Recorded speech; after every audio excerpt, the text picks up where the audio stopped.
पुरानी वक्तों की बात है। एक खूबसूरत गांव था गुलबहार। जब फिजा बहुत साफ और पुरसुकून थी, जुगनू जंगलों से निकल के फूलों पे उड़ते और बहते पानी पे तैरते थे। गुलबहार के रहने वालों के घर भी बहुत खूबसूरत थे। दूर वादी की सल्तनत नजर आती थी और घरों के बाहर बने तालाब में तैरते स्वॉन बहुत हसीन लगते थे। तालाब के सामने एक खूबसूरत लकड़ी से बना घर था, जिसपे दिन रात फूलों की बरसात होती रहती और जो घर की खूबसूरती में चार चांद लगा देती थी। उस घर में रहती थी लाइबा, जो मासूम और बहुत मेहनती लड़की थी। लाइबा हर काम करना जानती थी। लाइबा स्ट्रॉबेरीज का जैम बनाती थी और बाजार में बेचती थी। लाइबा घर की सब काम खुद करती थी और गांव वालों के लिए कपड़े भी सिलाई करती। गांव की बहुत सी औरतें उससे कपड़े सिलवाती थीं। वो साफ दिल लड़की थी, उसमें हर खूबी थी। लाइबा अपनी सौतेली माँ रुखसाना के साथ रहती थी। रुखसाना एक चालाक औरत थी। उसकी आंखें पुरस्रार थीं। रुखसाना बहुत कामचोर थी। वो सब काम लाइबा से करवाती थी। लाइबा के वालिद हारिस, जो रुखसाना का शौहर था, वो बहुत अरसा पहले ही इस दुनिया से रुखसत हो गए थे और रुखसाना हारिस की दौलत पे नागिन बन के बैठी थी। रुखसाना की दो बेटियां थीं, जो लाइबा की सौतेली बहनें थीं, अलीना और लैला। उनको देख के यूं मालूम होता कि वो घर की महारानियां हैं। कोई काम न करती, बस खाती और आराम करती। बड़ी बेटी अलीना, जो जितनी खूबसूरत थी उतनी ही घमंडी थी, अपने आगे किसी की चलने नहीं देती। चालाकी उसे विरासत में अपनी माँ रुखसाना से मिली थी। दूसरी बेटी लैला, जो बहुत खूबसूरत थी, उसका फोकस सिर्फ अपने खाने पीने पे होता था।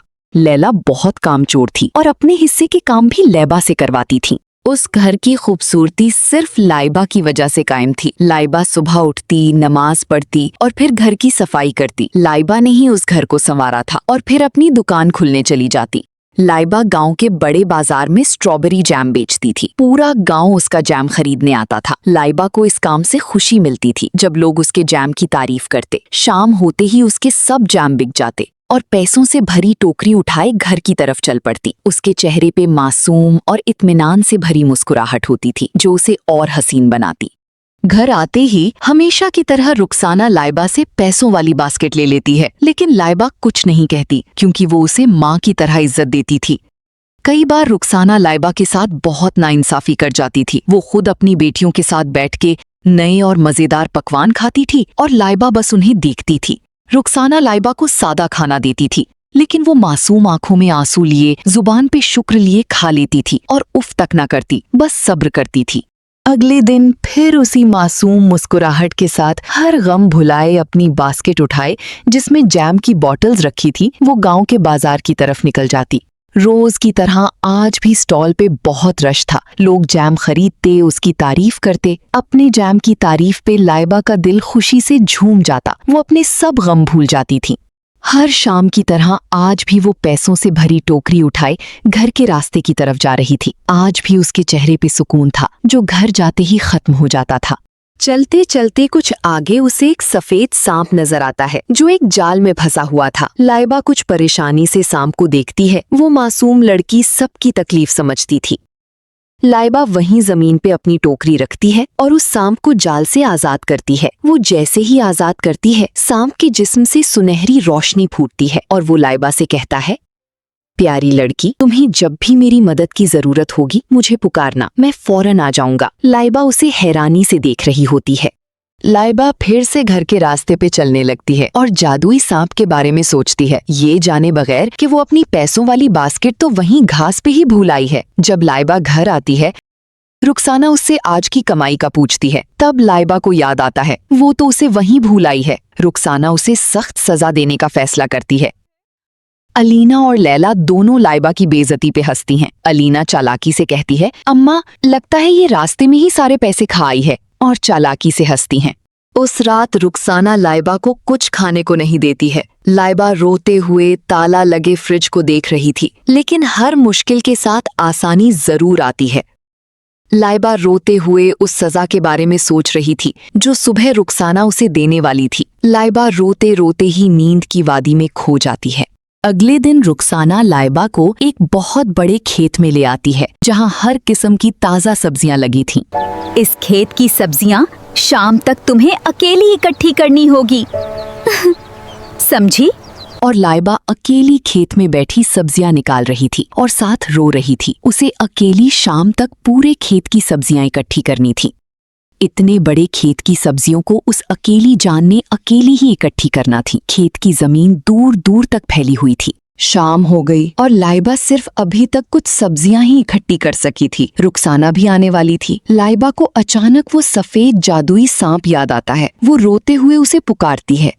कुछ ही पल बाद वहां खेत में वही सफेद चमकता जादुई सांप रेंगता हुआ नजर आता है। उसके जिस्म से चमकीली रोशनी निकल रही थी। वो लाइबा की तरफ बढ़ रहा था। सांप लाइबा के पास पहुंच जाता है। लाइबा रोते हुए उसे रुखसाना की दी हुई सजा का बताती है। सांप उसे कहता है, प्यारी लड़की, आप आराम करो, मैं सारा काम कर दूंगा। लाइबा एक दरख्त के पास बैठ जाती है। वो सुबह से काम कर रही थी। वो बहुत थक गई थी। वो रोते हुए दरख्त से टेक लगाती है और गहरी नींद सो जाती है।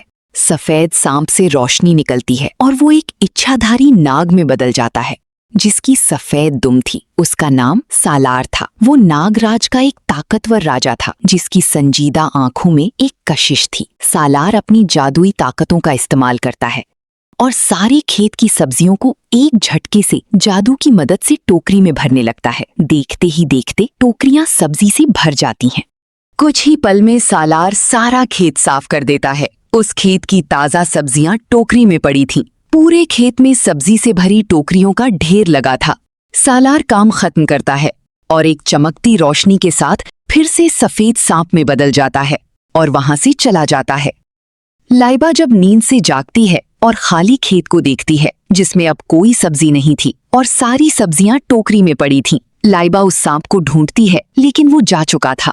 कुछ देर बाद जब रुखसाना वहां आती है और खाली खेत देखती है, सच में वो हैरान रह जाती है। उसे लगा था लाइबा ये नहीं कर पाएगी और वो उसे घर से निकाल देगी। रुखसाना जब घर आती है तो वो अलीना और लैला को सब बताती है। अलीना और लैला कहती हैं उसे ज्यादा मुश्किल काम दिया जाए। रुखसाना मुश्किल काम सोचती है और हंसती है। रुखसाना लाइबा को और मुश्किल काम देती है। तुम्हें इस छलनी में चांद की चांदनी भरनी होगी, रात खत्म होने से पहले। अब मैं चांदनी को उस छलनी में कैसे भरूंगी?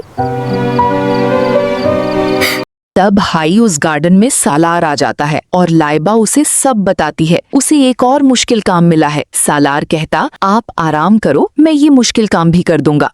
लाइबा वहीं घास पे सो जाती है। वो नाजुक जान सुबह से काम करती थक गई थी और उसे लेटते ही नींद आ जाती है। रात की ठंडी हवा उसे सुकून दे रही थी।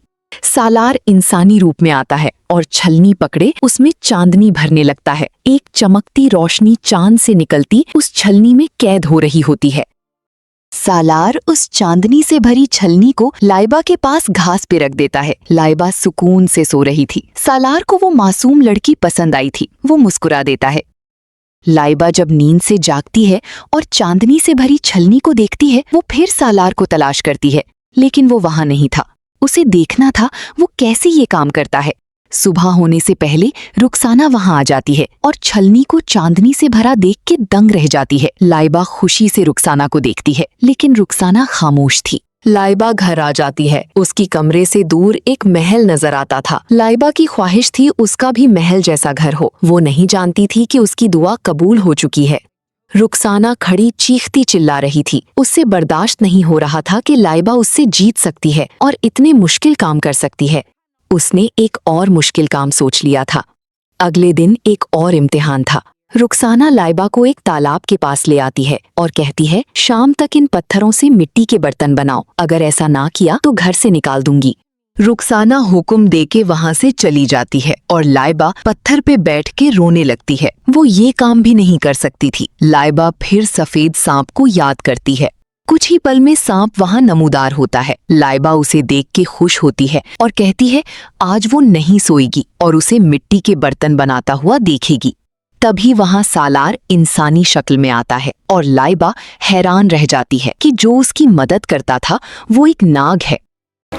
मेरा नाम सालार है। सालार पत्थरों पे अपना जादू इस्तेमाल करता है और बर्तन बनाने लगता है। उसके जादू से jugs, cups, plates, T pot वगैरह बन रहे थे। सालार के पास बहुत सी जादुई ताकतें थीं। जब सालार मिट्टी के बर्तन बना रहा था, लाइबा हैरानी और खुशी से सब देख रही थी और तालियां बजाते हुए सालार की तारीफ करती है।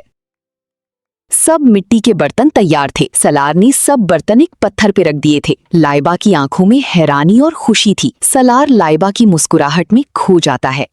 लाइबा सलार की दोस्त बन जाती है। लाइबा को एक अच्छा दोस्त मिल गया था। सलार को भी अपनी नई मासूम और प्यारी दोस्त अच्छी लगती है। लाइबा सलार से बहुत सी बातें करती है। अब उसके पास भी कोई था जो उसकी बातें सुन सकता था। शाम हो गई थी। उन्हें बातें करते वक्त का पता ही ना चला था। शाम में जब रुखसाना आती है और मिट्टी के बर्तन देखती है, वो हैरान रह जाती है। रुखसाना के चेहरे पे फिर से हार जाने का गुस्सा था, जबकि लाइबा मुस्कुरा रही थी।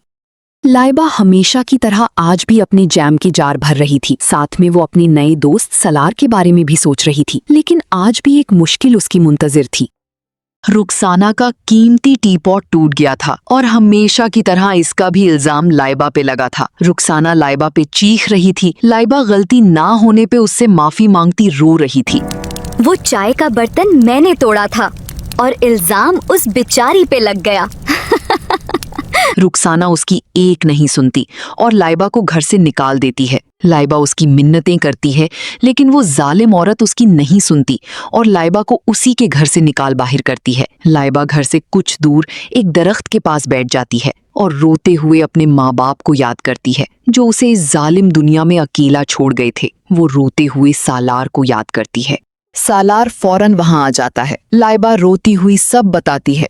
सालार भी अपनी दोस्त को दुखी देख के उदास हो जाता है। लाइबा रोती हुई कहती है, काश मेरा भी कोई घर होता। सालार अपने जादुई ताकतों का इस्तेमाल करता है और सुनहरी रोशनी पूरी घास पे फैल जाती है। लाइबा हैरानी से सालार को देख रही थी। वो क्या करने वाला है? सुनहरी रोशनी के साथ घास पे एक खूबसूरत ऊंचे मीनारों वाला गुलाबी महल बन जाता है, जो किसी ख्वाब की दुनिया जैसा लगता था। वो बहुत शानदार महल था। सलार लाइबा से कहता है, आज से ये आपका महल है प्यारी लड़की। लाइबा बहुत खुश होती है और सलार का शुक्रिया अदा करती है। उसने हमेशा दुआ में ऐसा ही महल मांगा था। सलार लाइबा को लिए महल के अंदर आ जाता है। महल अंदर से भी बहुत खूबसूरत था। महल के अंदर हर चीज दस्तयाब थी। कुछ पल बाद सलार लाइबा से कहता है, क्या वो उससे शादी करेगी और उसकी सल्तनत की मलका बनेगी? लाइबा की आंखों में खुशी के आंसू आ जाते हैं। वो शादी के लिए मान जाती है। उसी रात महल के खूबसूरत गार्डन में दोनों की शादी होती है। पास ही उल्लू, उकाब और खरगोश खड़े इंसानों की तरह उनकी शादी की खुशी मना रहे थे। शादी के बाद वो दोनों अपने खूबसूरत दिन की खुशी में कपल डांस करते हैं, लेकिन अचानक सालार की सफेद दुम गायब हो जाती है और वो एक मुकम्मल इंसान बन जाता है। क्योंकि सालार ने एक इंसान से शादी की थी, इसलिए वो खुद भी अब कभी भी इंसान और इच्छाधारी नाग दोनों बन सकता था। उसके पास दोहरी ताकतें थीं। जैसे ही उन तीनों को पता चलता है लाइबा एक महल में रहने लगी है, अलीना चिल्लाते हुए रुखसाना से कहती है, अम्मा और निकाल उसको घर से, वो तो महारानी बन गई है। रुखसाना शैतानी से हंसते एक पत्थर महल की तरफ मारती है, लेकिन वो पत्थर वापस उसी की तरफ आता है। रुखसाना ये देख के डर जाती है और भागने लगती है, लेकिन वो पत्थर रुखसाना के पीछे भागता है उस पे हमला करने के लिए, और फिर वो पत्थर रुखसाना की लगता है। रुखसाना वहीं लाइबा के महल के आगे गिर के अपने अंजाम को पहुंच जाती है। लाइबा के सब्र का इनाम अल्लाह ने उसे दे दिया था, एक खूबसूरत महल और सालार जैसा बेहतरीन हमसफर। उस औरत ने हमेशा लाइबा को नुकसान पहुंचाने की कोशिश की, लेकिन लाइबा की हिफाजत अल्लाह ने की, और जो चीज अल्लाह की हिफाजत में होती है उसे कोई इंसान नुकसान नहीं पहुंचा सकता। दी एंड। आपको हमारी कहानी कैसी लगी? स्टोरी को लाइक और चैनल को सब्सक्राइब लाजमी करें।